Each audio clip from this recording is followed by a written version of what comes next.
يا أيها الذين آمنوا اتقوا الله حق تقاته ولا تموتن إلا وأنتم مسلمون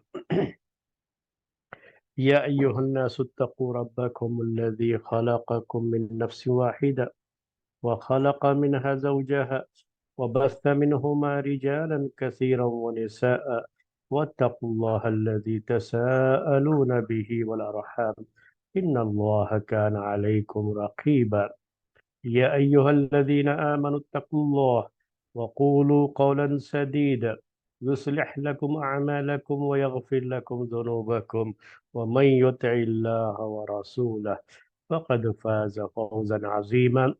أما بعد فإن خير الحديث كتاب الله وخير الهدي هدي محمد صلى الله عليه وسلم وشر الأمور محدثاتها وكل محدثة بدعة وكل بدعة ضلالة وكل ضلالة في النار محترم بھائیوں اور معزز خواتین، عمر بن عبدالعزیز رحمۃ اللہ علیہ کے دور خلافت کے تعلق سے باتیں آپ کے سامنے پیش ہو رہی تھی، اور آج کا درس یوں سمجھیے کہ اس سلسلے کا یہ آخری درس ہوگا، اور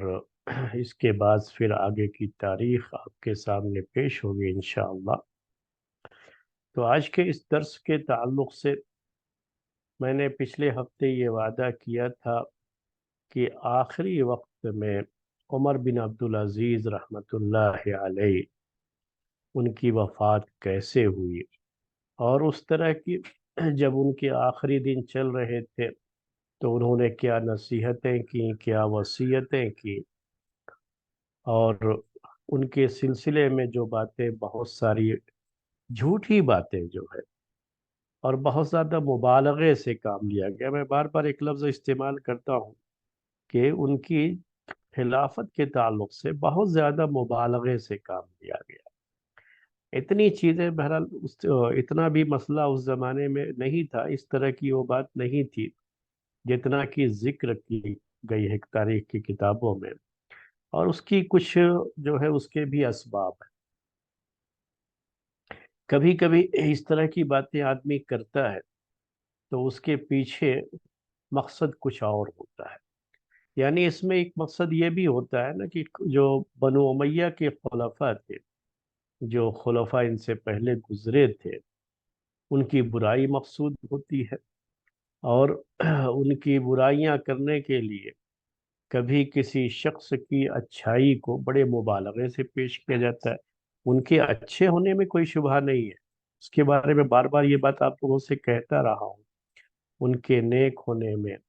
ان کے تقوی اور طہارت کے بارے میں کوئی شبہ نہیں ہے، بہت اچھے آدمی تھے، بہت نیک آدمی تھے، لیکن اس سے پہلے کے جو ظلم بیان کیے گئے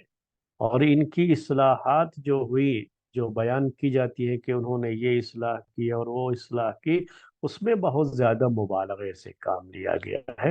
اتنی خرابی بھی نہیں تھی ان سے پہلے کے خلفاء میں، یقیناً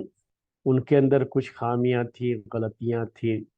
کوئی بھی دودھ کے دھلے ہوئے نہیں تھے، وہ اپنی جگہ پر ہے،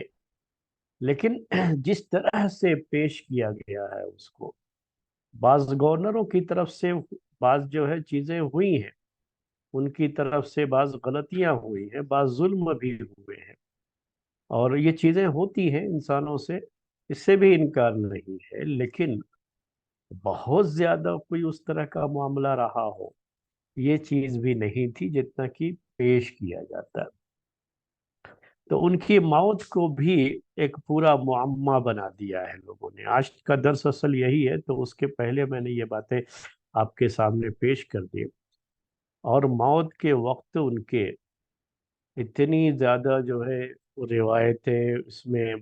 جھوٹی روایتیں سب جو ہے، ان کی کرامات کا ایسا ذکر آپ میں کچھ پیش بھی کروں گا انشاءاللہ آپ کے سامنے، تو آپ کو اندازہ بھی ہو جائے گا کہ جھوٹی روایتیں کس انداز سے لوگ پیش کرتے ہیں۔ اور کیا یہ کہا جا سکتا ہے کہ وہ اللہ کے رسول صلی اللہ علیہ وسلم سے بھی بڑھ گئے، خلفائے راشدین سے بھی ان کا مقام بڑھ گیا؟ یعنی انداز ایسے ہی یہ پیش کرنے کا، اور روایتیں پیش کروں گا تو آپ کو اندازہ ہوگا کہ ان کو پڑھو تو ایسا لگتا ہے کہ جیسے ان کا مقام اور مرتبہ تو خلفائے راشدین سے بھی بڑھ گیا، ان سے بھی کہیں یہ نیک تھے جو ہے اور تقوی والے تھے۔ تو یہ سب جو ہے کچھ چیزیں ہیں جو آج کے درس میں آپ کے سامنے آئیں گی۔ ان کی زندگی کے آخری جو دن تھے، ان کا آخری خطبہ، آخری خطبے میں انہوں نے اپنے لوگوں کو، اپنی عوام کو، پبلک کو کچھ نصیحتیں کی تھی۔ ان نصیحتوں کا ذکر آپ کے سامنے پہلے کرتے ہیں۔ عام طریقے سے یہ بات ہوتی تھی خطبوں کے اندر اس زمانے میں بھی اور ابھی بھی، کہ جب بھی کوئی بات کہی جاتی ہے تو عرب لوگ جب خطبہ دیتے ہیں تو پہلے اللہ کے تقوی کی بات ضرور کرتے ہیں کہ اللہ کا تقوی اختیار کرو۔ جو خطبہ حاجہ ہے، پیارے نبی صلی اللہ علیہ وسلم جو خطبہ پڑھتے تھے اہم معاملات میں، جسے ہم خطبۃ الحاجہ کہتے ہیں، درس سے پہلے وہی خطبہ میں آپ کے سامنے ہمیشہ پڑھتا ہوں، تو اس میں بھی بار بار یہی ہے، ایسی آیتوں کا انتخاب کر کے اللہ کے رسول صلی اللہ علیہ وسلم بھی پڑھتے تھے جس میں اللہ کا تقوی اختیار کرنے کی تاکید کی گئی ہے، حکم دیا گیا۔ تو اللہ کا تقوی اختیار کرنا بہت اہم چیز ہے، تو انہوں نے بھی اپنے خطبے میں یہ بات ذکر کی اور کہا لوگوں سے کہ لوگ یہ ہمیشہ یاد رکھو کہ تمہیں کیوں پیدا کیا گیا ہے۔ انسان کو اپنی پیدائش کا مقصد ہمیشہ یاد رکھنا چاہیے۔ ہم لوگ بھی جب نصیحت کرتے ہیں تو یہ باتیں کہتے رہتے ہیں، قرآن میں بھی اس کا ذکر ہے۔ انہوں نے اپنی آخری خطبے میں بھی اس کا ذکر فرمایا کہ تم کو ایسے ہی بیکار نہیں پیدا کر دیا گیا ہے۔ انسان کو اپنی زندگی کا مقصد سمجھنا چاہیے، اور یہ بھی سمجھنا چاہیے کہ تمہیں نہ بیکار پیدا کیا گیا ہے اور نہ تم مرنے کے بعد ایسے ہی چھوڑ دیے جاؤ۔ بس جب تک کی زندگی ہے مزے اڑا لو، یہ بعض لوگوں کا انداز ہوتا ہے زندگی گزارنے کا۔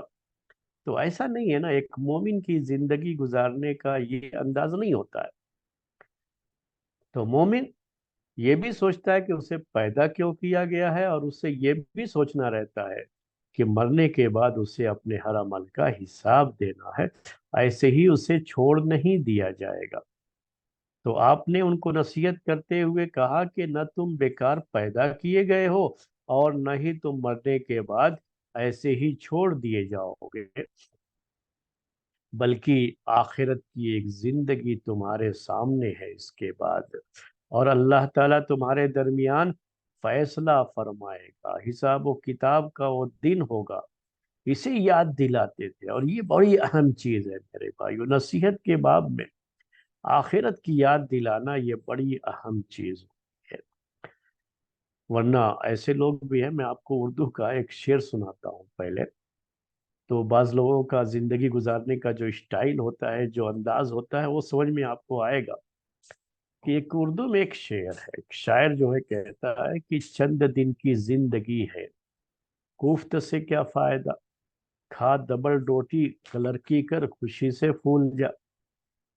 تو یہ چند دن کی زندگی میں کیوں خواہ دنیا بھر کے جھمیلے اور یہ وہ ہم اتنا کیوں پالیں گے؟ خوب مزے اڑاؤ، کھاؤ پیو، اور یہی جو ہے زندگی ہے، یہی اصل جو ہے مزہ ہے زندگی کو، صرف انجوائے کا، زندگی میں انجوائے کرنا۔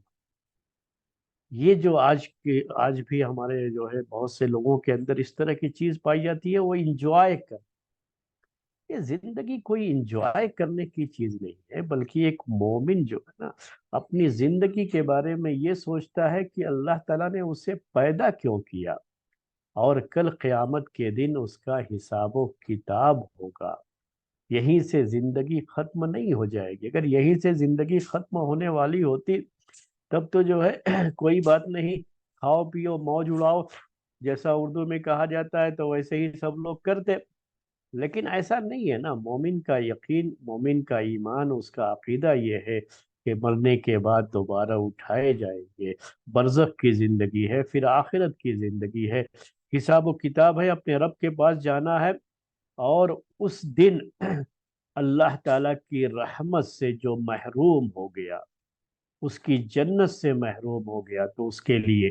بہت بڑی محرومی ہے۔ ایک مومن کی سوچ تو یہ ہوتی ہے۔ تو یہی بات انہوں نے اپنے آخری خطبے میں لوگوں سے کہی، اور یہ بھی کہا کہ اصل خسارہ، اصل نقصان آخرت میں یہ ہے کہ کسی شخص کو قیامت کے دن جہنم کے عذاب سے چھٹکارا نہیں مل سکا۔ بڑی جو ہے لوگوں کو بڑے درد بھرے انداز میں یہ نصیحت کی، کہا جس کو قیامت کے دن امان نہیں مل پائے، اس کو سکون نہیں مل پایا۔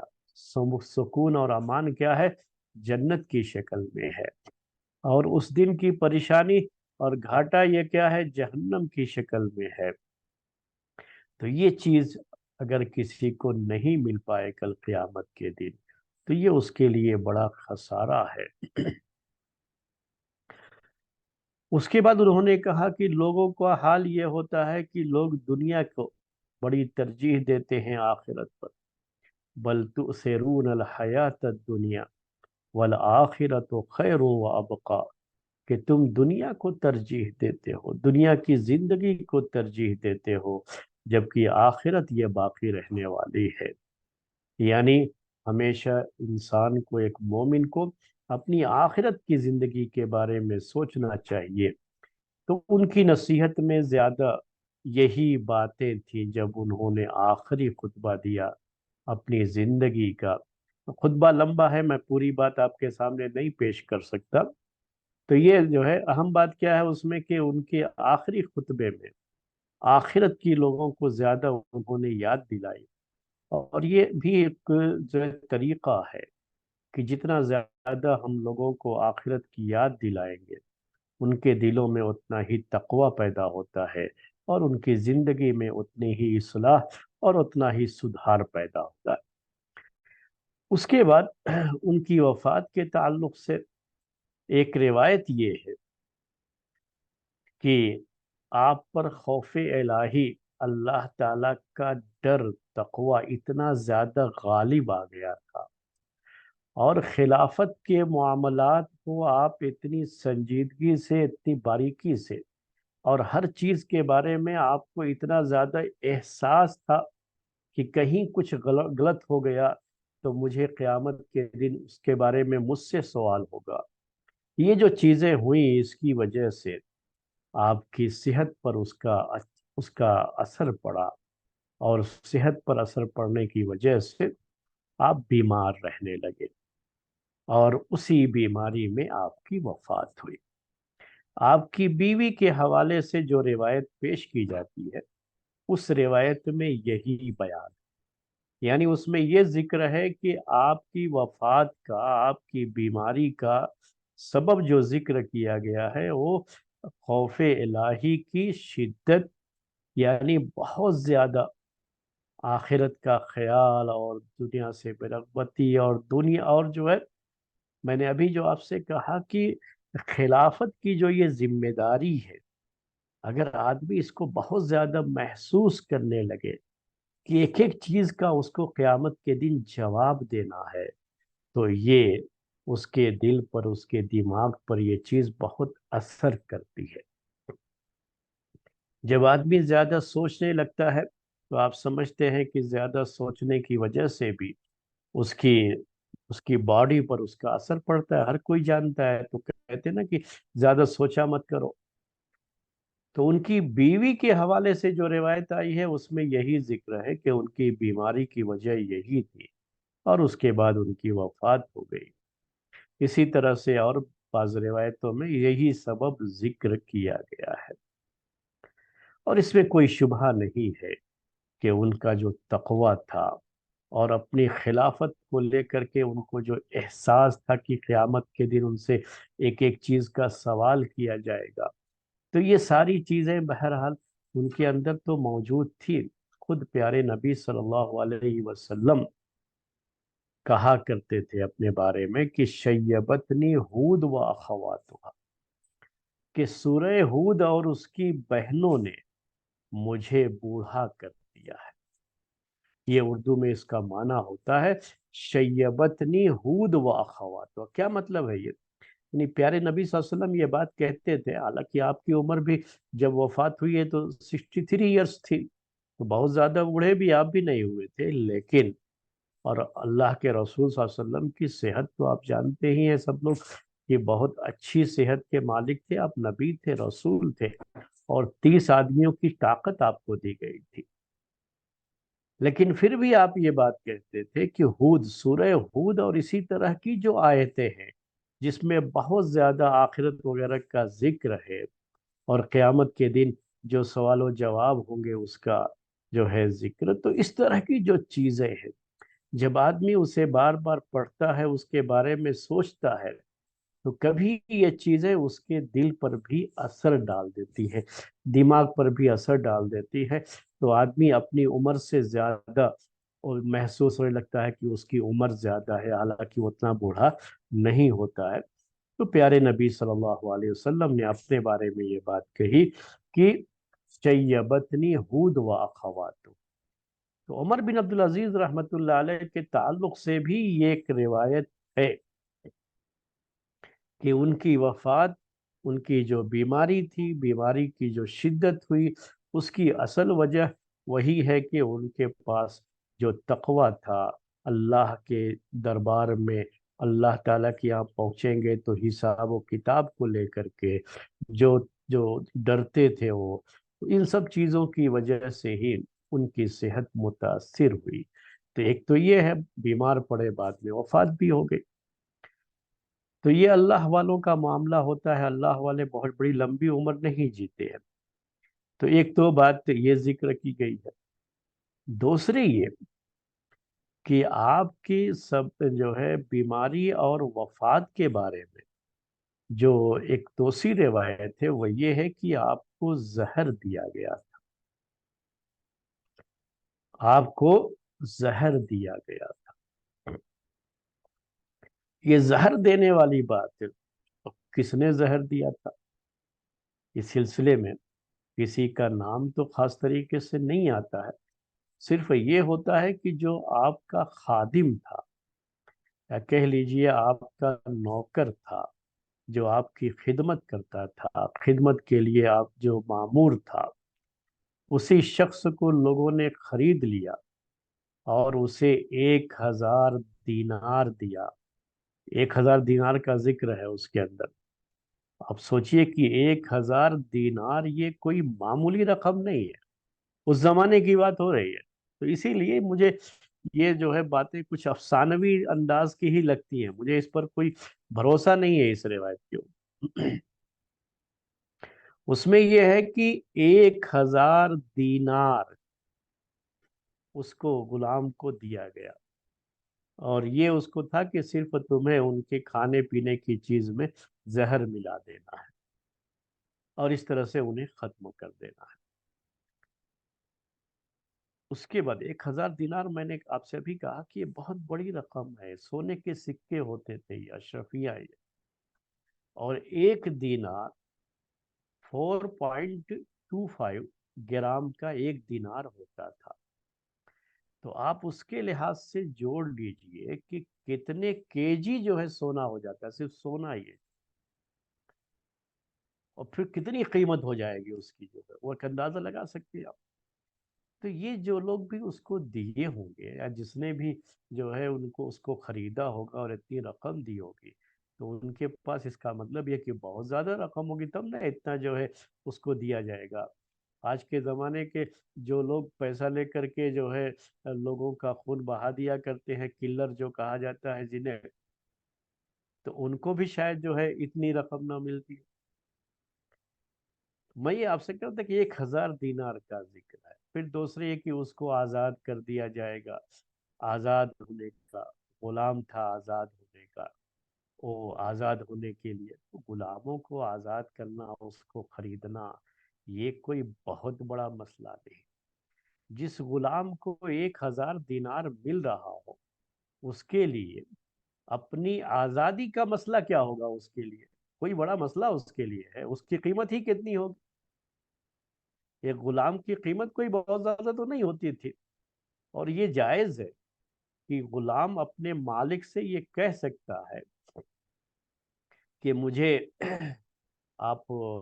جو میں آپ کو پیسہ جو ہے دے دیتا ہوں، اس کو مکاتب کہتے ہیں، میری جو قیمت بنتی ہے میں آپ کو دے دوں گا، آپ مجھے آزاد کر دیجیے۔ تو جس کے پاس 1,000 دینار آ جائے، اس کے لیے پھر سے یہ سودا بھی کہ جو ہے تمہیں آزاد کر دیا جائے گا، اس میں اس کے لیے کشش ہو، یہ ذرا بات سمجھ میں نہیں آتی بہت زیادہ، اس میں یہ باتیں ذکر کی گئی۔ تو میں آپ سے یہ کہہ رہا تھا کہ اس کو آزاد کرنے کی بات جو ہے اس میں ہے، اور روایت میں یہ بھی ذکر ہے اس روایت میں کہ اس نے جب کوشش کی کہ زہر جو ہے ملا کر کے ان کے سامنے کھانے پینے کی یہ چیزیں پیش کریں، تو جب بھی اس نے ارادہ کیا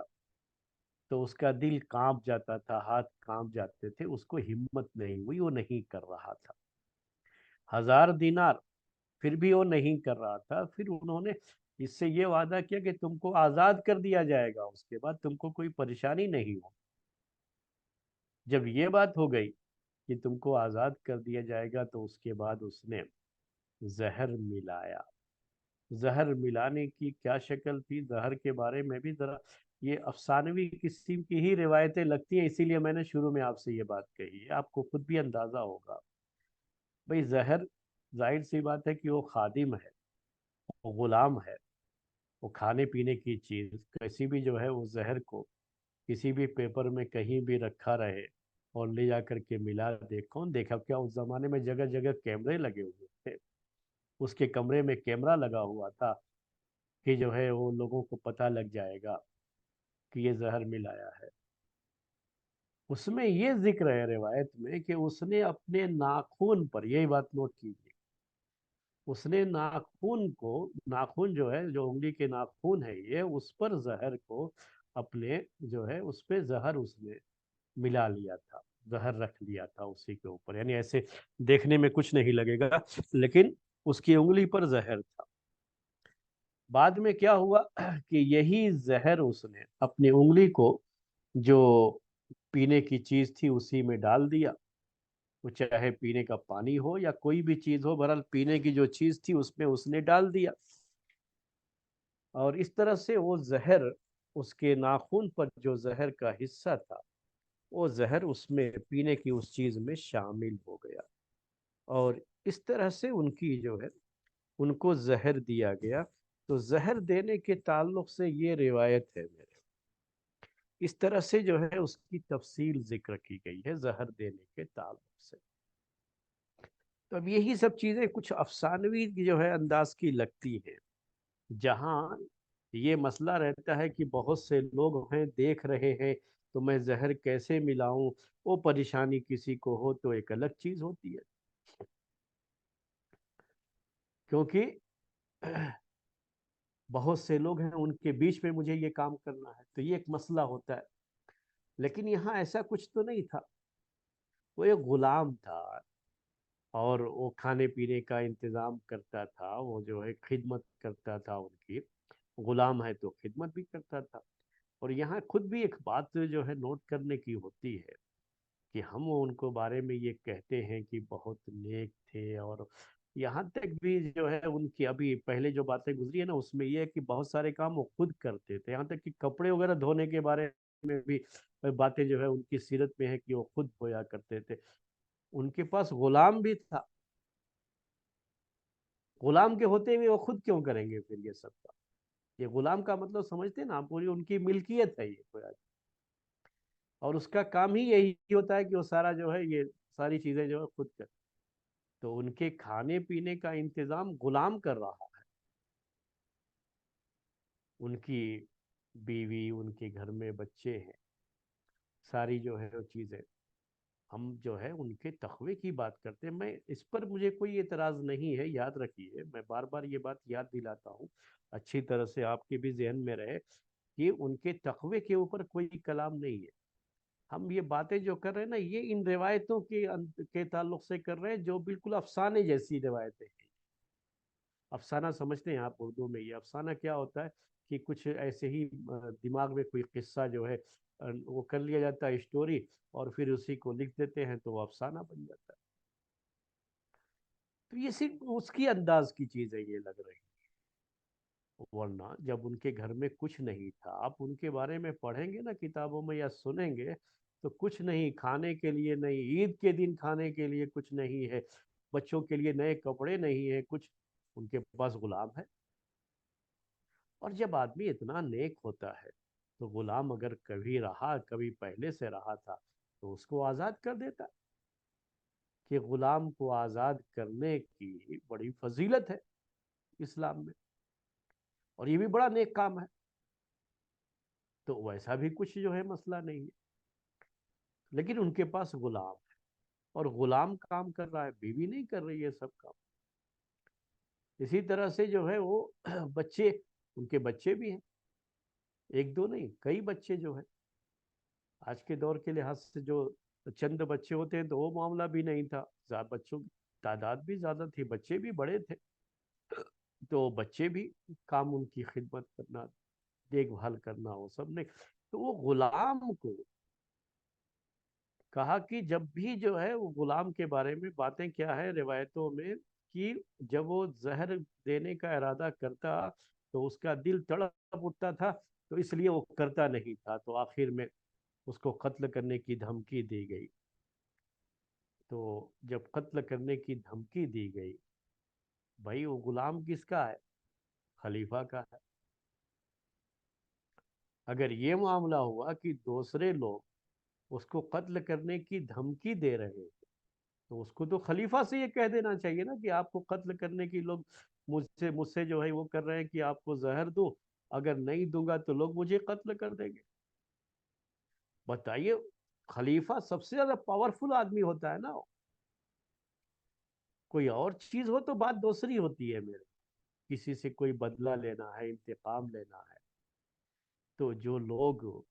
ان کے خلاف ہوئے، جن کے بارے میں یہ باتیں کہی گئی کہ انہوں نے زہر دلوایا، سوال یہ ہے کہ وہ یہ کوئی گھر میں چھپ کے بیٹھنے والے تو آدمی تھے نہیں عمر بن عبدالعزیز رحمت اللہ علیہ، اور نہ ہی ایسا معاملہ تھا کہ وہ جو ہے ان کے بہت زیادہ باڈی گارڈ تھے اور ان کے درمیان وہ گھرے رہتے تھے، اس لیے ان کو قتل کرنے کا موقع نہ ملے کسی کو، تو پھر غلام کو خریدنا پڑے اس سلسلے میں۔ کیوں؟ یہ خلیفہ ہے نا، غلام وہ بھی ان کا غلام ہے، کوئی اور اپنے غلام کو نہیں جو ہے استعمال کر رہا ہے، وہ ان کا اپنا غلام۔ عمر بن خطاب رضی اللہ تعالی عنہ کو شہید کیا گیا، وہ جو ہے فجر کی نماز میں ان کے اوپر حملہ کیا گیا، تو وہ ان کا اپنا آدمی نہیں تھا، ایک مجوسی تھا، غیر مسلم آدمی، ورنہ اور اس کو دشمنی تھی، اس نے اپنی دشمنی کا ہو تو کسی کی دشمنی ہو وہ تو ٹھیک ہے، یہ سب کام خلیفہ کے خلاف کر سکتا ہے، یا کسی بھی ملک کا جو بھی ذمہ دار ہو اس کے خلاف کر سکتا ہے، اس کو جو ہے کسی کو ملا کر کے اس کو ذریعے سے کام کروایا جا سکتا ہے۔ لیکن جب خلیفہ خود سارا ذمہ دار، اصل تو آدمی خلیفہ ہی نہ ہے، اصل ذمہ دار ہے نا، جس نے بھی دھمکی دیا ہوگا کیا وہ دھمکی دینے والا خلیفہ سے بڑھ کر ہوتا ہے؟ یا آج کے زمانے کا کچھ جو ہے کوئی منسٹر یا کوئی پرائم منسٹر ہے وہ، جس کے ہاتھ میں اتنا کچھ نہیں ہوتا؟ خلیفہ کا مطلب یہ ہوتا ہے کہ وہ پورا سب کچھ اس کے ہاتھ، جیسے ہی یہ بات معلوم ہو جائے کہ کسی نے دھمکی دیا ہے، فوراً جو ہے غلام پیش کرتا ہے یہ بات ان کے سامنے، اور جو ہے وہ فوراً غلام سے نام معلوم کر کے اس کو بلاتے اور اس کو جو ہے قاضی کے حوالے کر، کچھ نہیں بگاڑ سکتے تھے غلام کا وہ لوگ، کیونکہ وہ تو پاور ان کے ہاتھ میں نہیں تھا نا، یا پولیس والوں کو خرید لینا، پورے قانون کو اپنے ہاتھ میں مٹھی میں لے لینا، جج کو رشوت دے کے خرید لینا، یہ ساری چیزیں آج کے دور میں آپ سوچ سکتے ہیں، عمر بن عبدالعزیز رحمت اللہ علیہ کے دور میں یہ سب چیزیں کہاں ہو سکتی ہیں؟ قاضی بھی ان کا نیک آدمی، سب کو انہوں نے پہلے یہ باتیں آپ کے سامنے آ چکی ہیں، گورنر بھی سب نیک آدمی، اسی طرح سے جو بھی پولیس اور امن و سلامتی سیکورٹی وغیرہ کے لیے جو بھی جو تھی اور جو فوج تھی، سب کی سب جو ہے نیک لوگ تھے، اچھے لوگ تھے، کسی کو خریدا نہیں جا سکتا تھا کہ بعد میں ان کو قتل بھی کر دیں گے غلام کو، اور کوئی کسی کے اوپر کوئی حرف بھی نہیں آئے گا، یہ کہ خلیفہ سے کہہ کر کے بھی کچھ نہیں کروا سکتے کیونکہ خلیفہ اتنا پاورفل نہیں، تو ایسا کچھ معاملہ تو نہیں تھا یہ، لیکن یہ بات بہرحال روایت میں ہے کہ قتل کرنے کی دھمکی دی گئی، تو وہ لالچ اور خوف ان سب کی وجہ سے ناخنوں پر زہر اس نے مل لیا، اور اس کے بعد پینے کی چیز میں وہ زہر انگلی کو جو ہے اس میں ڈالا پینے کی چیز میں، اور اس طریقے سے وہ زہر اس کے اندر پینے کی چیز میں آ گیا، اور وہ پانی یا وہ جو بھی پینے کی چیز تھی اس کو پی لیا عمر بن عبدالعزیز رحمۃ اللہ علیہ نے، اور اس طرح سے ان کی وفات ہوئی۔ اب اس کے بعد کی بھی ابھی باتیں آپ جو ہے اور سامنے رکھیے، یہیں پہ بات ختم نہیں ہو جاتی ہے، اس کے بعد وہ 20 دن تک زندہ رہے، اس کے بعد وہ 20 دن تک بیمار رہے، یہ ان روایتوں میں یہ بھی بیان ہے، بعد میں ڈاکٹر وغیرہ کو بلایا گیا، تو اس زمانے کے جو رہے ہوں گے طبیب حکیم وغیرہ جو ہے تو ان کو بلایا گیا، تو انہوں نے زہر دینے کی بات کہی کہ ان کو زہر دیا گیا ہے، ان روایتوں میں یہ ذکر بھی ہے، تو اس وقت کہتے ہیں عمر بن عبدالعزیز رحمۃ اللہ علیہ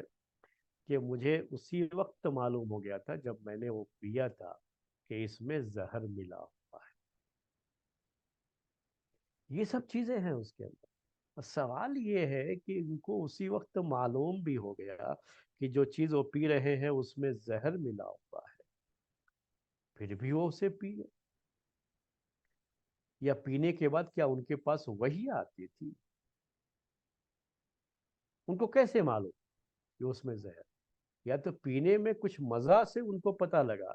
تو جیسے ہی پتہ لگا ان کو ویسے ہی چھوڑ دینا چاہیے تھا، بہرحال یہ جو ہے یہ سب چیزیں ہیں، یہ سب جو ہے مسائل ہیں اس کے اندر، اور یہ باتیں باقاعدہ جو ہے روایتوں میں ذکر ہے، آپ کو تعجب ہوگا کہ یہ روایتیں کن کتابوں میں ذکر ہیں، اگر میں نام لوں گا نا تو آپ کو اور زیادہ جو ہے پریشانی ہوگی، ایسی ایسی کتابوں میں ذکر ہے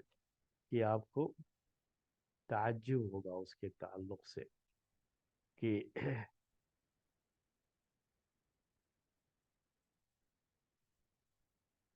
البدایہ والنہایہ میں بھی اس کا ذکر ہے،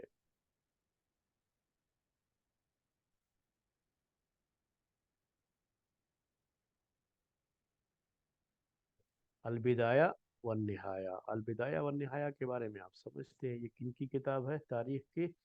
امام ابن کثیر رحمۃ اللہ علیہ کی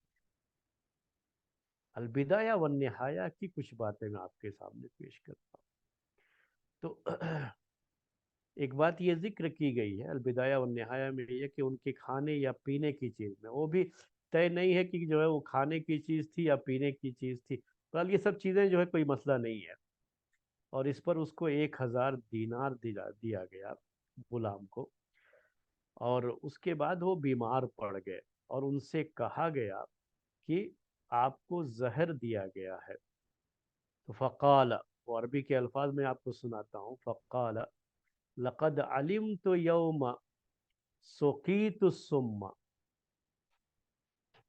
کہا کہ میں تو جان گیا تھا اسی دن جس دن مجھے زہر پلایا گیا، اسی دن مجھے علم ہو گیا، اب اس کے بعد کیا ہے، پھر اس میں آگے کیا ہے، ثم استدعا مولاہ الذی سقاہ،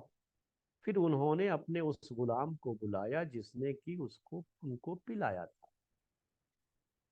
اسی دن ان کو پتہ لگ گیا تھا، اس روایت پہ کہ اسی دن پتہ لگ گیا تھا، تو اسی دن نہیں بلایا غلام کو۔ اب جب آج یہ بات کہی جا رہی ہے تب غلام کو بلا رہے، غلام کو بلایا اور اس سے کہا ویحک ما حملک علی ما صنعت، افسوس ہے تمہارے اوپر، ما حملک علی ما صنعت، تمہیں یہ کام کرنے کے لیے کس چیز نے ابھارا،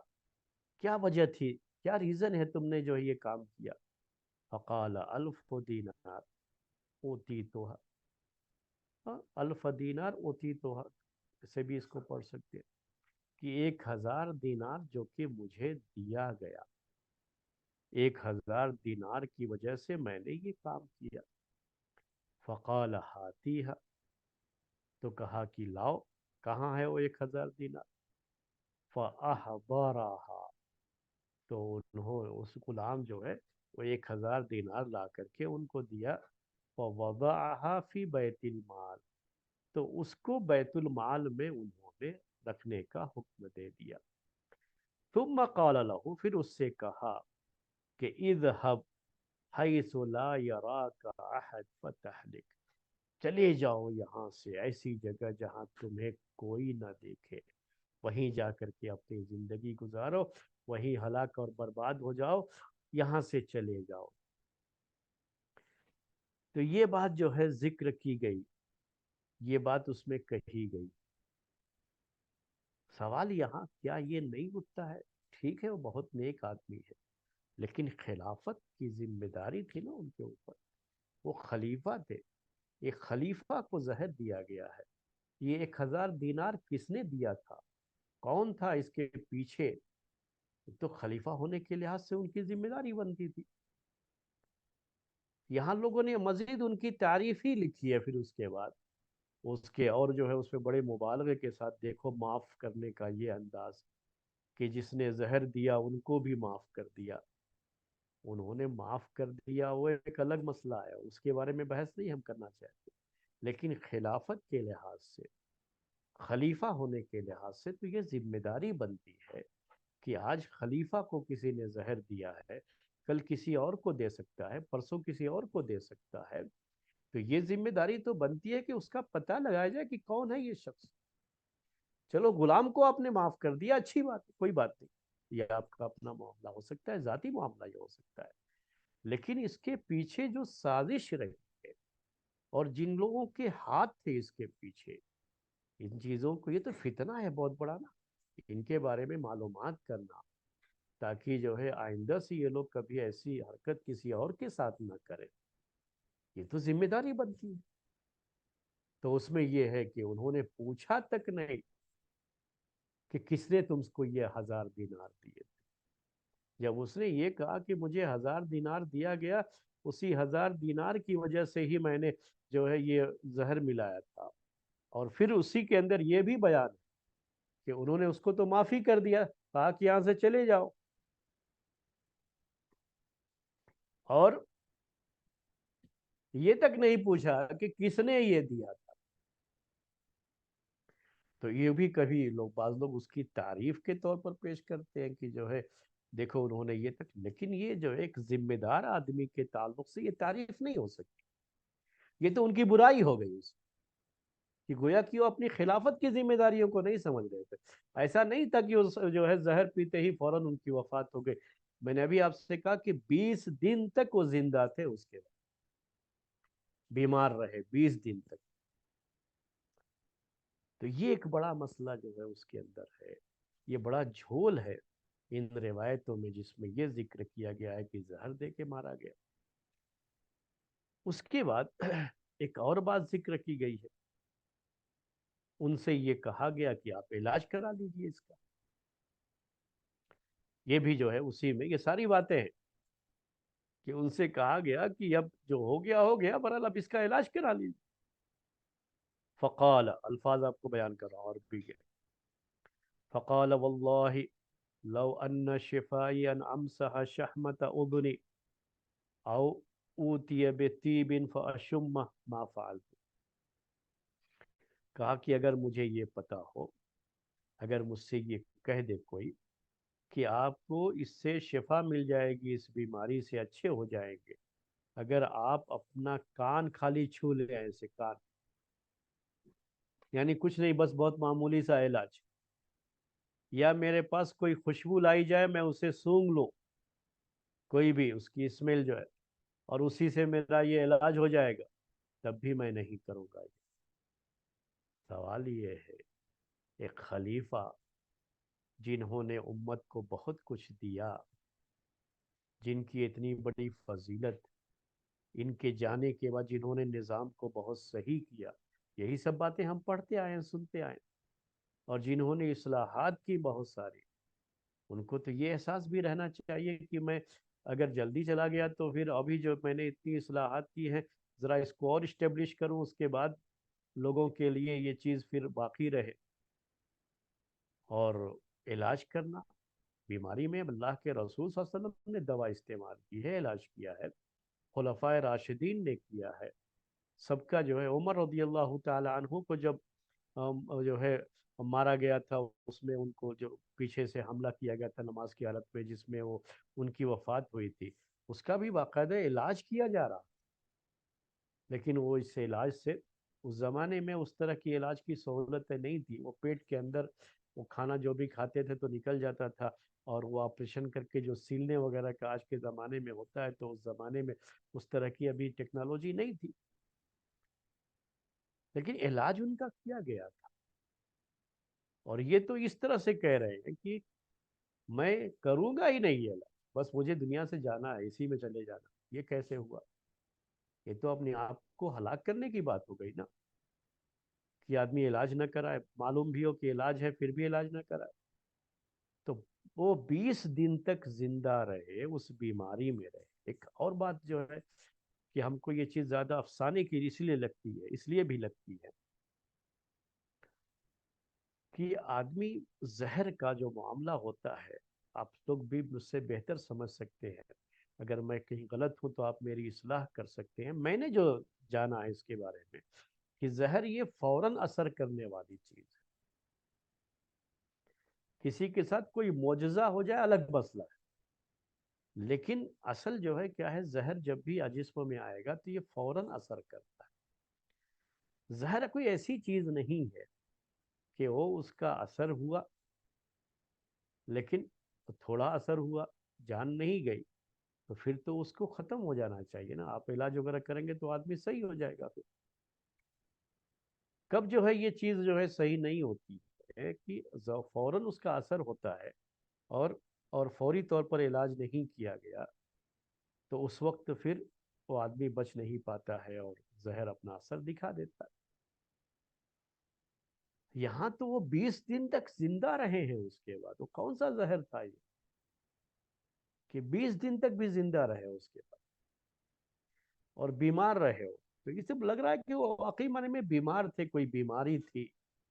اور اس کا علاج بھی جو ہے اس زمانے کے لوگ جیسا کرتے رہے ہوں، تو وہ علاج بھی جو ہے ہوا، لیکن وہ اچھے نہیں ہوئے. اللہ تعالیٰ نے مقدر کیا تھا، ان کی زندگی اتنی ہی تھی، عمر اتنی ہی تھی، وہ دنیا سے رخصت ہو گئے. وہ بات زیادہ مناسب لگتی ہے کہ ہم یہ کہیں کہ ان کو زہر دیا گیا تھا، اور اس طرح کی افسانوی رنگ کی چیزیں پیش کی جائیں اس سلسلے میں، تو کچھ بات زیادہ سمجھ میں نہیں آتی ہے. اس میں ان کی تعریف کا جہاں پہلو نکلتا ہے نا، وہی اس میں بہت سی چیزوں میں اگر آپ غور کریں گے تو اس میں تو ان کے خلاف چیزیں بننے لگتی ہیں. پھر جیسے علاج نہ کرنے کی بات ابھی میں نے آپ کے سامنے ذکر کی، اور یہ معلوم کرنا کہ کس نے یہ پیسے دیے تھے غلام کو، غلام کو باقاعدہ رکھ کر کے ان کا نام پوچھ کر کے یہ پورے معاملے کو پولیس کے حوالے کرنا تھا. وہ ساری چیزیں جو ہے آپ سمجھتے ہیں، پولیس کا مسئلہ جو ہے اس سلسلے میں ذمہ داری ہوتی ہے نا، یہ پوری جو ہے پورا آپ سزا نہ دیں، آپ نے معاف کر دیا الگ مسئلہ ہے، لیکن کوئی سازش ہونا، اگر یہ فتنہ کہا جاتا ہے اس کو، تو اس کی جڑ تک پہنچنا یہ بہت ضروری چیز ہے. تو بہرحال اس طرح سے 20 دن تک وہ اس کے بعد بیمار رہے، زندہ رہے، اور 20 دن کے بعد ان کی وفات ہوئی ہے۔ اس دوران ایسا بھی نہیں تھا کہ بالکل اپنے ہوش و حواس میں نہیں تھے، نہیں، اچھے بھلے تھے، مطلب یہ کہ ہوش و حواس میں تھے، کیونکہ ان دنوں کے تعلق سے بھی پھر کئی روایتیں ان کے اپنے بیٹوں کو لے کر کے، اسی طرح سے ان کی جو ہے کون نماز پڑھائے گا، قبر میں کون داخل کرے گا، اس میں بھی بڑی عجیب عجیب باتیں جو ہے ذکر کی گئی ہیں، چند باتیں اس کے تعلق سے بھی آپ سن لیجئے کہ کیا کیا ذکر ہے۔ تو اس میں سے جو ہے روایت میں یہ بھی ہے کہ انہوں نے اپنی جگہ خرید کر کے، کہ اپنے پیسے سے جگہ خریدیں گے، وہ جگہ جس میں ان کو دفنایا جائے گا، پیسے سے، ان کے پیسے سے وہ جگہ خریدی جائے جس میں ان کو دفنانا ہے۔ لوگوں نے ان سے کہا، یہ بات بھی ذکر کی گئی، لوگوں نے ان سے کہا کہ اما عائشہ رضی اللہ تعالی عنہا کا کمرہ، جس میں ابھی ایک اور قبر کی جگہ باقی ہے، ایک تو اللہ کے رسول صلی اللہ علیہ وسلم کی قبر ہے اس کے اندر، دوسرے جو ہے ابوبکر رضی اللہ تعالی عنہ کی، تیسرے عمر رضی اللہ تعالی عنہ کی قبر اس کے اندر، اور ابھی ایک جگہ، ایک قبر کی جگہ باقی ہے، آپ کو کیوں نہ مدینہ جو ہے آپ چلے جائیں، مدینے میں آپ کی وفات ہو اور وہاں آپ کو دفن کیا جائے اسی جگہ میں، تو ایک جگہ جو باقی ہے اس جگہ میں آپ کو دفن کیا جائے۔ تو لوگوں نے مدینہ چلے جانے کا مشورہ دیا، یہ بھی اس میں یہ، لیکن انہوں نے وہ، حالانکہ مدینے کی ہی ان کی پیدائش، مدینے میں ہی پلے بڑے، میں نے بہت ذکر کیا آپ کے سامنے، مدینے کے وہ گورنر بھی تھے، ان کی اصل زندگی تو مدینے میں ہی گزری تھی، وہ بعد میں نا وہاں شام گئے ہیں، لیکن وہ نہیں آیا۔ بتائیے، جو آدمی اتنا نیک ہو، آخری وقت میں مدینے میں وقت گزار لے، اس کی جو ہے ایک خواہش رہنی چاہیے، لیکن وہ لوگوں نے کہا اور وہ نہیں آئے۔ یہ بھی بالکل افسانہ ہے یار، میں کیوں کہہ رہا ہوں افسانہ ہے، کیونکہ اما عائشہ رضی اللہ تعالی عنہا کے کمرے میں کتنی جگہ، اس کے بارے میں صحیح بخاری کی ایک روایت میں آپ کے سامنے پیش کرتا ہوں۔ صحیح بخاری کی روایت میں یہ ہے کہ جب عمر رضی اللہ تعالی عنہ کے جو ہے، جب ان کو وہی پیچھے سے حملہ کر دیا گیا تھا نماز کی حالت میں، اور اب ان کو لگا کہ اب ان کا وقت قریب ہے، تو اپنے بیٹی عبداللہ بن عمر کو بھیجا اما عائشہ رضی اللہ تعالی عنہ کے پاس، کہ جا کر کے ان سے کہیں کہ میں بھی، میری خواہش یہ ہے کہ مجھے بھی اس میں دفن کیا جائے، اللہ کے رسول صلی اللہ علیہ وسلم، ابوبکر رضی اللہ تعالی عنہ، میرے یہ دو ساتھی، میں چاہتا ہوں کہ انہی کے ساتھ میں بھی وہاں دفن ہو جاؤں، لیکن چونکہ وہ حجرہ، وہ کمرہ جو ہے اما عائشہ رضی اللہ تعالی عنہ کا تھا، تو ان کی اجازت ضروری ہے۔ تو کہا اپنے بیٹے سے کہ جا کر کے یہ کہنا کہ عمر اجازت مانگ رہے ہیں، امیر المومنین نہیں، یعنی خلیفہ ہونے کی حیثیت سے میں یہ کوئی جو ہے نہیں مطالبہ کر رہا ہوں، بلکہ صرف عمر کی حیثیت سے میں یہ بات کہہ رہا ہوں۔ تو انہوں نے کیا کہا، اس میں صحیح بخاری کی روایت ہے، انہوں نے کہا کہ یہ جگہ میں نے اپنے لیے سوچ رکھی، یعنی میں نے یہ سوچا تھا کہ اس جگہ پہ مجھے دفن کیا جائے، لیکن آج عمر کی خواہش کو میں اپنی خواہش پر ترجیح دیتی، اور انہوں نے اجازت دے دی۔ اب اس سے کیا پتا چلتا، اس سے تو یہ پتا چلتا ہے کہ اس میں صرف اتنی ہی جگہ تھی کہ عمر کی قبر بن سکتی تھی، اگر اور بھی ایک قبر کی جگہ تھی تو اما عائشہ رضی اللہ تعالی عنہ کی قبر ہوتی وہاں پر، پھر وہ یہ کیوں کہتی کہ جو ہے میری خواہش تھی کہ میری قبر وہاں، اور بعد میں جب ان کی وفات ہوئی تو ان کو وہاں نہیں دفن کیا گیا کیونکہ وہاں جگہ نہیں تھی۔ یہ چیزیں، اور اس سے پہلے کے خلفاء بھی تو گزرے ہوئے ہیں نا، عثمان رضی اللہ تعالی عنہ، ان کی خواہش نہیں ہوتی کہ ان کو وہاں دفن کر دیا جائے، جگہ تھی ابھی تو یہ سب چیزیں بڑی جو ہے عجیب ہیں۔ یہ جو صحیح حدیثیں ہیں، صحیح بخاری کی جو روایت ہے میں نے آپ کے سامنے پیش کیا، اس سے تو یہ پتہ چلتا ہے کہ وہاں ایسی کوئی جگہ نہیں تھی۔ پھر اس کے بعد جو ہے اور بھی وہ بات یا اب جو ہے آپ کو بتاؤں کہ ان کے اس میں یہ بھی کہ جگہ خریدنے کی بات، عثمان رضی اللہ تعالیٰ عنہ اتنے مالدار شخص، انہوں نے نہیں کہا کہ میرے لیے جگہ خرید دی جائے، میں اپنے پیسے سے خریدی ہوئی جگہ میں ہی مجھے دفن کیا جائے۔ ارے بھائی، قبرستان میں دفن کرنے کا یہی عام جو ہے رواج رہا، بڑے بڑے نیک متقی لوگ، بڑے بڑے صحابہ سب ایسے دفن ہوئے، اور اس میں بعض بڑے مالدار صحابہ بھی تھے جن کے پاس اتنی دولت تھی کہ وہ جو ہے صرف قبر کی جگہ کیا، پورا کے پورا قبرستان وہ خرید سکتے تھے، پورا مدینہ خرید سکتے تھے، اتنی دولت تھی عثمان رضی اللہ تعالیٰ کے پاس۔ لیکن انہوں نے تو نہیں کہا کہ میری وفات کے بعد میری جگہ خرید دی جائے۔ اور پھر یہ ایک جو ہے نصرانی سے، ایک راہب سے، اس میں یہ بھی پھر روایت میں ہے کہ یہ جگہ کس سے خریدنے کا مسئلہ آیا، ایک راہب کے ساتھ۔ راہب یہ جو ہے کرسچین میں راہب ہوتے ہیں جو دنیا چھوڑ دیتے ہیں۔ تو یہ جو ہے اس سے بات ہوئی تو اس نے کہا نہیں نہیں، آپ اتنے اچھے آدمی، میں تو اپنی جگہ آپ کو ایسے ہی دے رہا ہوں، پیسہ میں نہیں لوں گا۔ سوال یہی سب جو ہے یہاں پر ابھرتے ہیں میرے بھائی، کہ کیا اس کی ضرورت تھی؟ کیا یہ مسئلہ، کیا کسی کے تقوی کے لیے یہ ضروری ہے کہ وہ جو ہے اپنی زمین خرید کر کے اسی میں دفن ہوگا؟ یا جب قبرستان وقف کی زمین ہوتی ہے اور وہ مسلمانوں کے پیسوں سے ہی خریدی جاتی ہے، اس میں پھر سب کا حق ہوتا ہے، سب کو وہاں پہ دفن کیا جاتا ہے، اس میں کسی کو یہ مسئلہ نہیں آتا ہے کہ جو ہے اس کو الگ سے وہاں زمین خریدنے کی ضرورت پیش آئے۔ تو یہ کچھ چیزیں ہیں میرے بھائیو، جو اس پورے واقعے کے اندر اگر آپ دیکھیں گے، اس سے بھی بڑھ کر کے چیزیں آگے پھر اس میں یہ بھی لکھا ہوا ہے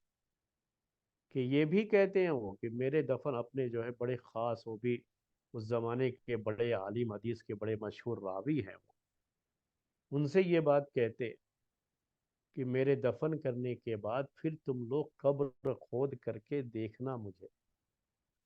پورا جب سب کچھ برابر ہو گیا نا، پھر قبر کھود کر کے دیکھنا کہ میرا سر اگر قبلے کی طرف ہے تو سمجھو کہ میرا حساب کتاب صحیح ہے اور میرے لیے جنت ہے، اگر قبلے سے میرا چہرہ پھر گیا ہو تو سمجھو کہ مجھے عذاب۔ تو پھر اس روایت میں یہ ہے کہ وہ قبر کو کھود کر کے دیکھا گیا، وہاں ایک اینٹ نکالی گئی، ان کا چہرہ نظر آیا تو وہ قبلے کی طرف تھا، تو لوگوں نے خوشی ظاہر کی کہ چلو جو ہے وہ قبلہ کی طرف چہرہ ہے۔ یہ بتائیے کون سا اسلام ہے؟ کیا آپ اس کو اسلام کہیں گے؟ اس میں خود ان کے تعلق سے باتیں ہو رہی ہیں میرے بھائیوں، کہ ہم ان کی جو ہے یہ فضائل میں اس کو بیان کریں، لیکن اس میں تو ان کے فضائل نہیں بلکہ الٹا معاملہ ہو جا رہا ہے۔ الٹا معاملہ کیا ہے؟ کیا حدیث میں کہیں یہ ہے کہ چہرہ قبلے کی طرف ہوگا تو ٹھیک ہے، حساب کتاب مطلب یہ کہ پار ہو گیا، مسئلہ پار ہو گیا، اب جنت ہے ان کے لیے؟ قبلہ کی طرف نہ چہرہ ہوا، کہیں اور ہوا تو کچھ اور مسئلہ ہے؟ کیا ایسا کہیں ہے؟ کیا کسی صحابی نے پہلے ایسا کچھ کہا کہ دفن کرنے کے بعد اس کو دیکھا جائے؟ کیا دفن کرنے کے بعد صرف اس مقصد سے وہ قبر کھود کے دیکھنا ہے کسی کو کہ کیا اس کا حساب و کتاب ہو رہا ہے؟ یہ کہاں ہے اسلام میں یہ سب چیزیں؟ لیکن وہ باتیں جو ہے ذکر کی گئی، اس کے علاوہ بھی آپ سنیں اتنی کرامات جو ہے ان کی وفات کے بعد کی، سب کی سب جو ہے ایسے ہی افسانے ہیں میرے بھائیوں، ایسی چیزیں ہیں یہ کہ جس میں بہت زیادہ مبالغے سے کام لیا گیا۔ اس میں کوئی شبہ نہیں ہے کہ وہ ایک اچھے آدمی تھے، ایک اچھے خلیفہ تھے، یہ ساری چیزیں مسلم ہیں، یہ سب تسلیم کرتے ہیں اور ہر کوئی اس بات کو مانتا ہے۔ لیکن کیا کسی کے فضائل کو ذکر کرنے کے لیے اس طرح کی من گھڑت روایتوں کی ضرورت ہے؟ اس طرح کے افسانوں کی ضرورت ہے؟ تاریخ کی کتابوں کو اس طرح کی چیزوں سے بھر دیا گیا ہے؟ عام آدمی تاریخ پڑھے نا صرف تاریخ کی کتابوں سے، تو وہ ایسے ہی جو ہے وہ پورا اس کا سر چکرا جائے گا میرے پاس. تو وہ بہت پڑھتے ہوئے بہت سوچنا پڑتا ہے کہ ٹھیک ہے یہ لکھا تو گیا ہے، یہ صحیح بھی ہے یا نہیں، کہاں تک یہ چیز صحیح ہے، کیا ایسا واقعی جو ہے ہوا تھا، یا ایسا ہو سکتا ہے، یا ان کے تعلق سے ہم یہ سوچ سکتے ہیں کہ انہوں نے ایسی کوئی بات کہی ہوگی. اب یہی مسئلہ جو ہے ولی عہد کا بھی آتا ہے یزید بن عبد الملک کے تعلق سے. ان کے اپنے بیٹوں کی وصیت کا بھی مسئلہ آتا ہے کہ اپنے بیٹوں کے لیے جب ان سے کہا گیا تو انہوں نے کیا کہا، کیا معاملہ ہوا اس کا. جو تو یہ کچھ چیزیں ہیں میرے بھائی، ابھی بھی وقت ہو گیا اور ابھی وہ چیزیں باقی رہ گئی. یہ سب افسانوی انداز ہی ہے جو کہ تاریخ کی کتابوں میں ذکر ہے، اور اس کے صحیح ہونے کے تعلق سے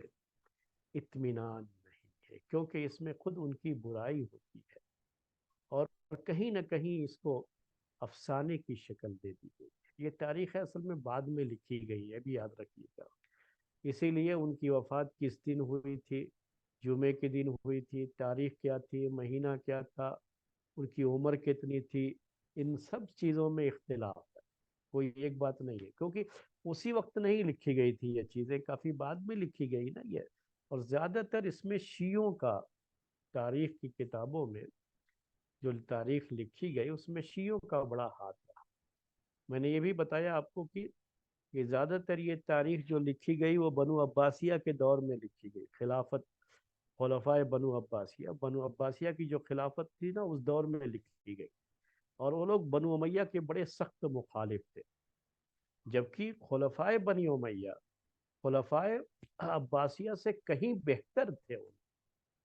ان کی خلافت کو لے لیجئے، ان کی اور چیزوں کو لے لیجئے، تو آپ وہ بہتر تھے کیونکہ وہ پہلے تھے. اور ابھی تابعین کا زمانہ تھا، بلکہ صحابہ کا دور تھا. امیر معاویہ رضی اللہ تعالیٰ عنہ کے دور میں تو صحابہ کا دور تھا نا، وہ تو صحابہ بکثرت تھے. ان کے بعد بھی جو لوگ تھے ابھی بھی بعض صحابہ زندہ تھے، عمر بن عبدالعزیز رحمۃ اللہ علیہ کے دور خلافت میں بھی، اور تابعین تھے اس دور. لیکن جو خلافت عباسیہ کا دور آیا تو ایک جو ہے صحابہ تابعین کا دور، تابعین بہت کم رہ گئے تھے، اور پھر جو ہے اتباع تابعین کا دور شروع ہوتا ہے، اور بعد میں تو اور بھی بعد کے لوگ ہو جاتے ہیں. تو میرے کہنے کا مطلب یہ ہے کہ جتنا وقت گزرتا گیا نا تو اتنے ہی اس کے اندر خرابیاں بھی پیدا ہوتی گئی. جو پہلے کے لوگ تھے وہ بعد والوں سے پھر بھی بہتر ہی رہے. تو لیکن پھر بھی آپ دیکھیں گے کہ جتنا بنو امیہ کے خلفاء کے بارے میں جتنا غلط بیان کیا گیا، اتنا کسی اور کے بارے میں نہیں ملتا ہے ہم کو تاریخ کی کتابوں میں. اور ایسا ظلم اور ایسی ایسی باتیں ذکر کی گئی، اور اسی ظلم کو بہت زیادہ بڑھا کرنے کے لیے عمر بن عبدالعزیز رحمۃ اللہ علیہ کی اصلاحات کا بڑی تفصیل سے ذکر ہوتا ہے. کہ اس کا جب آپ اصلاحات کی بات کریں تو اس کا مطلب کیا نکلتا ہے کہ اس کے پہلے سب کرپٹ لوگ تھے، اور انہوں نے پورے جو ہے پورے سسٹم کو صحیح کر دیا. پورا سسٹم خراب تھا، خرابیاں یقیناً کچھ تھی، اس کی اصلاح بھی انہوں نے کی، میں یہ نہیں اس کا انکار نہیں کر رہا ہوں، لیکن اتنا زیادہ بھی نہیں تھا جس انداز سے اس کو پیش کیا گیا. تو خود ان کی وفات کو بھی ایک افسانہ جو ہے بنا دیا گیا، حالانکہ ایسا کچھ معاملہ نہیں تھا. تو ان کو زہر کس نے دیا ہوگا؟ ظاہر سی بات ہے کہ اس میں پھر کچھ یہ بات تو آئی ہی نہیں اس کے اندر، کہ انہوں نے تحقیق ہی نہیں کیا. عمر بن عبدالعزیز رحمۃ اللہ علیہ نے جو روایت ہے اس میں جو ہے یہ تحقیق کا مسئلہ ہی نہیں آیا، انہوں نے چھوڑ دیا اس کو ویسے. تو جب یہ مسئلہ ہی نہیں آیا پھر بھی کیا کہتے ہیں کہ نہیں، وہ بنو امیہ کے وہ خلفاء، یعنی خلفاء سے مراد جو ہے رائل فیملی کے وہ لوگ جو پہلے سے وہ لوگ بڑی عیاشیاں کرتے آئے تھے، اور ان کی عیاشیوں پر پابندی لگ گئی تھی ان کی طرف سے، اسی وجہ سے انہوں نے ان کو زہر دلوا کر کے مروا دیا.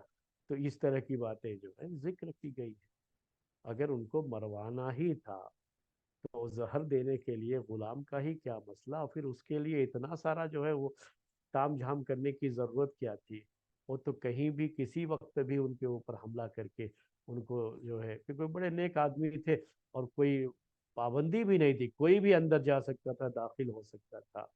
ساری چیزیں ہوتی تھی.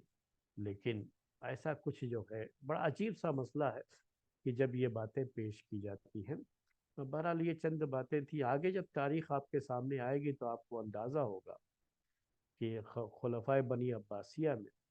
جو دوسرا خلیفہ ہے وہ کس طریقے سے اپنے آدمیوں کو ایسے ہی دھوکے سے بلا کر کے وہ مار دیتا ہے. ساری چیزیں ہوتی ہیں، وہ سب چیزیں آپ کے سامنے آئیں گی، لیکن کبھی بھی اس کا بہت زیادہ ذکر نہیں ہوتا لوگوں کے سامنے، اور باتیں بھی نہیں ہوتی. اور اتنے زیادہ قتل کیے گئے تھے اس وقت، چن چن کر کے. بنو امیہ یہ خاندان ہے نا، ایک پورا بڑا خاندان تھا. اس کا کوئی بھی آدمی کہیں بھی ملے تو اس کو قتل کرتے تھے. یہ جب خلافت عباسیہ کی شروعات ہوئی ہے نا، تو اس وقت یہ معاملہ تھا. وہاں سے بھاگ کر کے بعض لوگ اندلس میں جا کر کے پھر حکومت قائم کر دیے.